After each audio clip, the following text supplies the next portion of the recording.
Monty, a comedy about 6 ordinary blokes from Sheffield, all out of work, all struggling to make ends meet, who decide that if the Chippendales can make thousands by taking some of their clothes off, there's bound to be something in it for them if they go that little bit further. The first showing on Premiere is Saturday.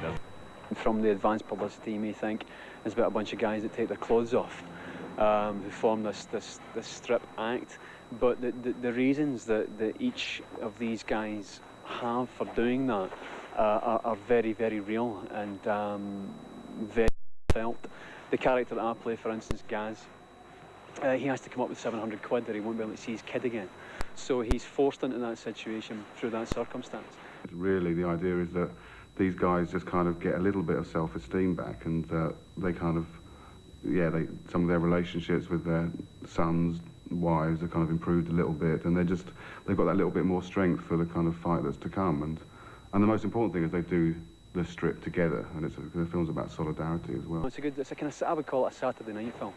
If you want to compare it to anything, it's a kind of commitments type of movie. And I was quite confident that the audience would take it in the spirit that it was made. We all knew we didn't want to make it too slick, so we did it kind of in character, really, and each of the characters, the actors kind of gave in their little bit. So Tom Wilkinson was very involved because he's the choreographer in the film, and so there's kind of ballroom dancing elements, and like someone said, oh, we always used to do this thing, you know, and when we were kids, so it's like, well, we'll put that in somewhere. And then there's the football doing the offside trap. So we just kind of, by the time we'd broken down the song and then thought we got these elements actually, and taken the bloody clothes off, you know, it sort of, that filled up the 2.5 minutes. So it was sort of relative. And for one night only, we're going for the full Monty. In March on Sky Premiere.